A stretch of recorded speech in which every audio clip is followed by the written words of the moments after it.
Hello friends, तो चलिए start करें एक और मोस्ट इम्पोर्टेंट सेशन। डेफिनेटली आज का रूल भी आपके लिए बहुत ही हेल्पफुल और इम्पोर्टेंट होने वाला है। किसी ना किसी एग्जाम में डेफिनेटली यहाँ से आपका एक क्वेश्चन बनता ही बनता है। मैं बात कर रही हूँ आपके ईच वर्ड की। ईच एक इतना मोस्ट इम्पोर्टेंट वर्ड है जो आपके दो पार्ट ऑफ स्पीच के जैसे वर्क करता है, एज ए प्रोनाउन और एज एन एडजेक्टिव। आपका कोई ना कोई रूल यहाँ से आपके किसी ना किसी एग्जाम में पूछा जाएगा 100%। तो चलिए आइए देखते हैं कौन कौन से 6 रूल्स जो है वो इस ईच वर्ड से बनेंगे और क्या क्या की पॉइंट्स है जहां से हमारी एरर बनती है। तो फर्स्ट कंडीशन देखेंगे। सबसे पहले, जब ईच वर्ड आपका एज ए सब्जेक्ट यूज हो, किसी सेंटेंस में जब each word as a subject आएगा तो वो अपने साथ में क्या लेगा? वो अपने साथ में सिंगुलर वर्ब लेगा। क्लियर है? क्योंकि जो ईच है वो क्या शो करता है? वो हर एक की बात करता है, प्रत्येक की बात करता है, तो इसलिए अपने साथ में क्या लेता है? सिंगुलर वर्ब लेता है। फटाफट से एग्जांपल देखेंगे। यहाँ पे each has a blue pen, यानी कि हर एक के पास क्या है? एक ब्लू पेन है। तो ईच यहाँ पे प्रोनाउन की तरीके से वर्क कर रहा है और इसने अपने साथ में क्या ली है? सिंगुलर वर्ब ली है। क्लियर है इतनी बात? दूसरी कंडीशन देखेंगे कि ईच के साथ वो कौन सी दूसरी कंडीशन है और वहां से कौन सी एरर आती है। तो देखिए यहाँ पे सबसे पहले क्या लिखा हुआ है? ईच, और ईच के जस्ट बाद क्या दिया है? Singular noun. यानी कि जब ईच के साथ सिंगुलर नाउन आ गई तो हमें पता चल गया यहाँ पे जो ईच है वो वर्क कर रहा है। कैसे? वो वर्क कर रहा है आपका एडजेक्टिव के तरीके से। और फिर उसके जस्ट बाद आपको एंड दिया जाए और एंड के तुरंत बाद भी आपको एक सिंगुलर नाउन दे दिया जाए। बहुत अच्छे से कंडीशन को समझेंगे। यहाँ पे मैं कोई भी एक्स्ट्रा बात नहीं करूंगी, डायरेक्ट हम लोग जो 6 की 6 कंडीशन है वो यहाँ पे देखेंगे। जब किसी सेंटेंस में आपका ईच हो, वो क्या हो? वहां पे एडजेक्टिव हो, उसके तुरंत बाद में क्या ही हो? क्योंकि एडजेक्टिव अकेला तो आएगा नहीं, वो अपने साथ में नाउन लेके आएगा।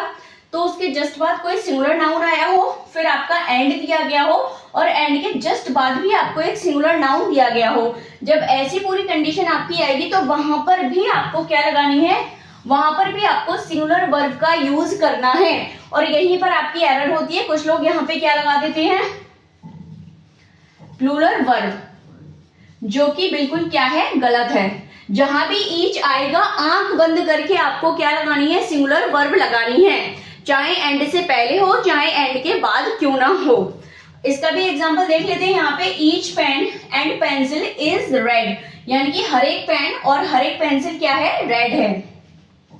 तो यहाँ पे भी हमने देखा ईच यहाँ पे हमारा किसकी तरीके से वर्क कर रहा है? एडजेक्टिव की तरीके से।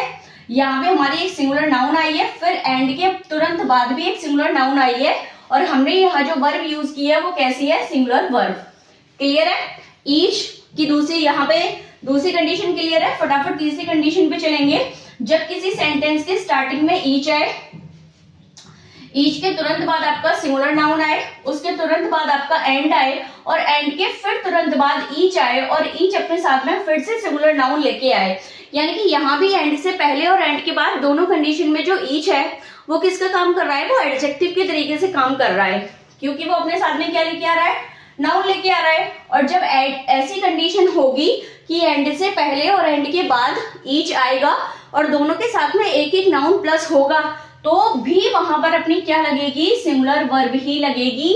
यहाँ पे भी आपको प्लूरल वर्ब का यूज नहीं करना है और यही आपकी एरर आती है। एग्जाम्पल देख लेते हैं इसका भी। Each boy and each girl has done his work. Clear है? क्या लिखा हुआ है? Each boy and each girl has done his work. यहाँ पे देखिए एंड से पहले क्या था? एंड से पहले भी एक ईच लगा था और उसके जस्ट पहले भी एक नाउन आई थी और एंड के जस्ट बाद भी ईच लगा था और उससे पहले भी आपकी नाउन आई थी। और यहाँ भी हमने जो वर्ब लगाई है वो कैसी लगाई है? यहाँ पे आपकी किसकी एरर आती है? आपकी वर्ब की एरर आती है। और यहाँ पे जो पॉजिटिव केस लगेगा वो भी सिंगुलर लगेगा। अब कुछ लोग कह सकते हैं कि यहाँ पे हर क्यों नहीं आया? तो जब भी आपका ऐसी कंडीशन होगी कि एक मेल होगा एक फीमेल होगा तो वहां पे हमें जो है मेल वाला पॉजिटिव एडजेक्टिव यूज करना होगा। क्लियर है? His work. तो ये आप लोग ध्यान रखेंगे, यहाँ देयर नहीं आएगा, वो आपका गलत हो जाएगा। नेक्स्ट कंडीशन देखेंगे, कंडीशन नंबर 4, ईच। जब आपके किसी सेंटेंस में ईच दिया गया हो, उसके जस्ट बाद आपकी सिंगुलर काउंटेबल नाउन दी गई हो, तो डेफिनेट सी बात है यहाँ भी आपको क्या करना है? सिंगुलर वर्ब का यूज करना है। एग्जाम्पल देखेंगे। Each boy was present in this class. तो यहाँ भी ईच था, ईच के जस्ट बाद आपकी सिंगुलर काउंटेबल नाउन थी उसके साथ जो वर्ब हमने लगाई वो हमने सिंगुलर वर्ब लगाई। तो ये भी आपकी एक कंडीशन है ईच की। ये तो सिंपली समझ आ ही रहा है कि ईच के तुरंत बाद अगर सिंगुलर नाउन है और वहां पे जो अपने को वर्ब लगानी होगी वो अपने को सिंगुलर वर्ब लगानी होगी। चलिए नेक्स्ट कंडीशन देखते हैं, कंडीशन नंबर 5। कंडीशन नंबर 5 हमसे क्या कहती है, जब ईच ऑफ आए, बहुत ध्यान से देखिएगा, सबसे ज्यादा यहीं से आपकी एरर आती है। तो क्या है, जब ईच ऑफ आए तो ईच ऑफ के जस्ट बाद तो क्या आएगा, प्लूरल नाउन आएगा या प्लूरल प्रोनाउन आ सकता है। बहुत ध्यान से देखेंगे, जैसे ईच ऑफ देम या ईच ऑफ द बॉयज, ठीक है, कुछ भी आ सकता है, या तो प्लूरल या तो आपका प्लूरल प्रोनाउन आ सकता है या फिर प्लूरल नाउन आ सकता है। अब गलती क्या हो जाती है कि इस प्लूरल नाउन और प्रोनाउन को देख के जो हम वर्ब लगा देते हैं वो क्या लगा देते हैं, प्लूरल, जो बिल्कुल गलत है, क्योंकि ये तो आपके सेंटेंस का सब्जेक्ट है ही नहीं, ये तो ऑफ के बाद आने वाला क्या है, ऑब्जेक्ट है। तो जो इस सेंटेंस का सब्जेक्ट रहता है वो तो क्या ही रहता है, ईच, और ईच के बेस पे जो अपनी वर्ब आती है वो कैसी आती है, सिंगुलर। यहाँ बहुत अच्छे से इसको ध्यान रखेंगे, क्योंकि यहाँ पे आपकी क्या दे देते हैं, प्लूरल वर्ब दे देते हैं, जो बिल्कुल क्या है, गलत है। बहुत अच्छे से ध्यान रखना, ठीक है। ईच ऑफ के साथ में क्या आएगा, और यहाँ भी ध्यान रखना, यहाँ पे जो आएगा वो प्लूरल ही आएगा, चाहे नाउन आए चाहे प्रोनाउन आए, लेकिन जो वर्ब लेगा वो कैसी लेगा, सिंगुलर लेगा।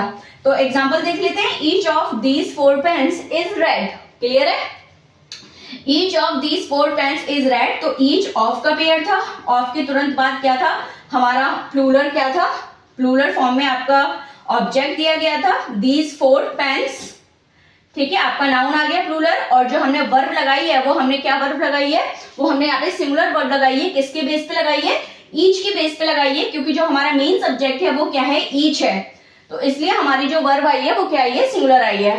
एक बात और यहाँ पे ध्यान रखेंगे, कभी कभी सेंटेंस में क्या होता है, आपसे पार्ट ऑफ स्पीच पूछ लेते हैं, कि मान लीजिए हर सेंटेंस में किसी जगह आपको अंडरलाइन करके दे दी और आपसे पूछ लिया कि ईच की पार्ट ऑफ स्पीच बताइए। तो जब भी ईच के साथ कोई नाउन प्लस रहेगा तो ऐसे केस में इस ईच की जो पार्ट ऑफ स्पीच है वो क्या होगी, एडजेक्टिव। और जब भी ईच हो, केवल ईच हो या फिर ईच ऑफ का पेयर हो, केवल इन 2 कंडीशन में वो क्या होता है, वो प्रोनाउन होता है, क्लियर है। इनके साथ में कोई भी नाउन प्लस नहीं होती, ठीक है, वो गलत है। जब अकेला ईच आए या ईच ऑफ का पेयर आएगा तो हमेशा ध्यान रखना वहां पे ईच की जो पार्ट ऑफ स्पीच होगी वो क्या होगी, प्रोनाउन। और जब अपने साथ ईच क्या लेके आएगा, एक लगेज लेके आएगा, एक नाउन या प्रोनाउन लेके आएगा, तो वहां पे जो ईच होगा वो अपना क्या होगा, एडजेक्टिव होगा, क्लियर है। एक लास्ट कंडीशन और है, 6 वाली कंडीशन, उसको भी देख लेते हैं। अब ये वाली थोड़ी ध्यान से देखनी है, क्योंकि केवल एक कंडीशन है जहां पे हम ईच के साथ क्या लगाते हैं, प्लूरल वर्ब लगाते हैं। तो बहुत ध्यान से देखिएगा, इसको क्या लिखा हुआ है। अब इसमें सबसे पहले आपको कोई प्लूरल नाउन या प्रोनाउन दिया जाएगा, उसके बाद आपका क्या आएगा, ईच आएगा, और इसी वजह से हमें यहाँ पे क्या लगानी पड़ेगी, प्लूरल वर्ब, क्योंकि यहाँ पे जो आपका मेन सब्जेक्ट होगा वो ये नाउन और प्रोनाउन होगा, प्लूरल वाला। तो इसके बेस पे हम लोग जो वर्ब लगाते हैं वो क्या आती है, प्लूरल आती है। जैसे देखेंगे, the boys each have a watch, ठीक है, तो यहाँ पे हमने देखा जो हमारा सब्जेक्ट था वो क्या था, द बॉयज के बेस पे हमने क्या लगाई है, हैव, क्लियर है। तो केवल एक यहाँ पे मैंने आपको दिखाया, मैंने यहाँ से आपको ईच से बनने वाली जो पूरी की पूरी 6 कंडीशन है वो आपको यहाँ पे बताएंगे। आंख बंद करके ईच कहीं भी आए, चाहे प्रोनाउन के फॉर्म में आए चाहे आपका एडजेक्टिव के फॉर्म में आए, वो वर्ब हमेशा कैसी लेगा, सिंगुलर ही लेगा, लेकिन एक कंडीशन को छोड़ के, वो ये लास्ट वाली कंडीशन है जिसे आप लोग बहुत अच्छे से याद रखेंगे। इस वाली कंडीशन में क्या होता है, जो वर्ब है वो केवल प्लूरल आती है, यानी कि 5 कंडीशन में वर्ब जो आएगी वो सिंगुलर आएगी ईच के साथ, और एक कंडीशन में केवल वर्ब आएगी वो अपनी प्लूरल आएगी। होपफुली वीडियो आपके लिए हेल्पफुल और इम्पोर्टेंट होगा। अगर अभी तक चैनल को सब्सक्राइब नहीं किया है तो चैनल को सब्सक्राइब कर लेंगे, और जिसने इंस्टा पर फॉलो नहीं किया है वो इंस्टा पर भी फॉलो कर लेगा। चलिए मिलते हैं नेक्स्ट वीडियो में, थैंक यू सो मच।